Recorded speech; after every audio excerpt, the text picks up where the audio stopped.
Hey all there, it's Sven. So today I'm going to be making a video discussing the long arms that I believe are good and bad for, let's just call it extended outdoor occupancy. So that will include anything like survival or cross-country trekking that may last several weeks to months, or just any scenario where you're out in the bush for a extended period of time for one reason or another, and particularly when you're relying on something like a firearm to provide at least some of the food that you will be eating. So let's just jump right into it. So, this group of people I've not come across as much anymore, but it used to be a big group as far as I've personally anecdotally seen. And that are the people that say, I will take a proven, trusty, reliable M1 Garand or other such name World War II, World War I gun. And don't get me wrong, I love this particular Korean War vet. It is an excellent gun, however, it does have a lot of flaws when it comes to this type of scenario. The one that strikes me right off is its weight. I am young, so this thing doesn't actually weigh that much to me. However, physics doesn't care how old you are. The heavier the gun, the more energy it takes to haul around. And this thing weighs 2 times what it has to. Um, and of course, the other problem it has is, well, one, it's semi-automatic. I don't think you should be taking a semi-automatic rifle in these scenarios because you want reliability. This is a fairly reliable gun. However, just if you get in the mud, you're screwed. They don't fare too well under mud, and most semi-automatics don't either. And of course, another big glaring issue.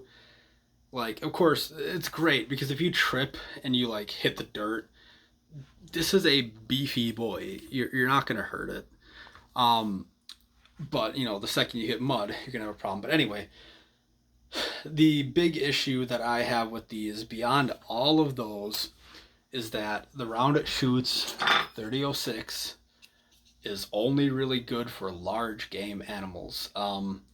Some medium size, like a coyote, 40 pounds type area, which is give or take 20-ish kilograms. But the problem is you will be ruining a decent amount of that meat if you do hit it, and that's just not ideal. For something like songbirds or rabbits or squirrel or even raccoons, porcupines, this is basically worthless unless you want to turn them into a ball of fluff. But I'd rather put it or turn them into meat on my table, well, survival table, whatever the case is. And that's basically the biggest problem. You are limited to very large game, and versatility is everything in these scenarios. So something like this, which is more or less a one-trick pony at a heavy price, weight, that's just not going to cut it. The same general problems come from, say, a standard hunting rifle, which I don't actually own, but I will use a stand-in with this Spanish Mauser. It's better because it is bolt action. Bolt action is going to be more reliable, and this is lighter weight. But again, it comes with that same problem of, the only thing you're really going to be hunting with it are big or medium game animals, and your entire small game range is just gone. And that's not ideal either. So I'd say most standard hunting rifles, they'll work in a pinch, but if you can choose, like you're actually preparing for this situation, I wouldn't choose those either. And of course, you can go the other way and say, okay, how about I have something like an AR-15? Well, again, remember the issue that I have with these are semi-automatic. You don't want something that you have to rely on to be something like this. I mean, they don't have to be complex, but something like a semi-automatic just isn't reliable enough, in my opinion. This isn't something you're going to fix out in the field. Um, and that's just a big problem. I mean, it's super lightweight. Nobody can deny that. This thing weighs basically nothing. Carrying it all day shouldn't be that hard. But you're also limited in your game. Like, I wouldn't shoot a rabbit with one of these. Um, you shoot a raccoon, you're going to be destroying most of the meat. Shoot something like a coyote, well, that's perfectly fine. Shoot something like a deer, yeah, you can kill deer with these, but it's not ideal to. Um, so it's just a bit weak for that. But if you had to, it's better than nothing. But again, I would not plan to use one of these. So what if we go the other way and say choose a 22 rifle, in this case a single shot bolt action, but you can also say use a multiple shot bolt action, this case with a scope. I'll quickly point out I would get rid of any scopes. Well, having a scope isn't a bad idea, but you want to have backup iron sights. Iron sights all the way because they are much more resilient to damage, knocking, wear, all that stuff. So scopes are fine, but definitely have a scope where you can still view the iron sights with. Anyway, back on track. This is a little 22 rifle. This thing is a feather. It weighs basically nothing. That's great. It's a single shot bolt action. Like, you don't get too much more reliable than that. But again, the problem is you are limited in the game you can take. You can shoot coyotes with this if you hit them in the head, but you're not going to be shooting deer with this.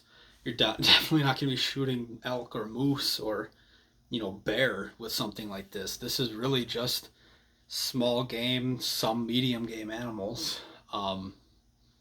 And that's really the turnoff for 22. But it does it's good because you can carry a lot of ammo. So I wouldn't say a 22 is a no-go, or 22 rifle is a no-go, but you want to be at least bolt action, not semi-auto or anything like that, especially with a 22. And just be mindful that some big game animals might be off the table. And of course, you need to remember that that table is your dinner table, which is very important if you're relying on it for food. So let's start to get into some that I think are actually some good options. In fact, some good options. A simple 12 gauge shotgun. Now, I'll go ahead and throw you guys a spoiler. Shotguns are going to be the rest of what you see in this video because I think shotguns are the way to go for these extended outdoor adventures, whether intended or not.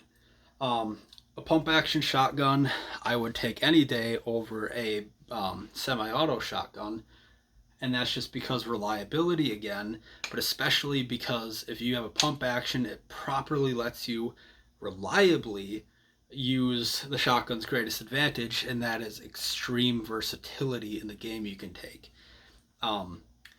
This shotgun I have has shot in everything from ground squirrels that are this big that still leave plenty of meat perfectly edible, up to moose.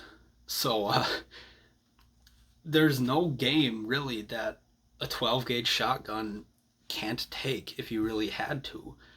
And that's the big turn on for shotguns, in my opinion. Pump actions are good. However, if you're going after, say, if you're just walking through the woods and you're loaded for squirrel and you come across a deer, well, your deer shot might be in your pocket, or it might be, 2 shots up the barrel, up the tube. That's not ideal. And of course, just pump action, while it is reliable, it's not going to be as reliable as, say, a break action. Now, break actions are really the way I think you should go. This is a single shot 12 gauge break action. shotgun. In fact, if you want to know the model, it is a Harrington and Richardson's Arms Topper M48. And you don't get that much better than this. If you want to shoot something as small as a songbird, well, you can. If you want to shoot something as big as a moose or a grizzly or heck, even a bison if you had to, you can. You just have to have the right ammunition. So you really would have to carry a lot of, say, buckshot, some slugs if your shotgun can shoot them, and some target shot, like game shot, bird shot, stuff like that.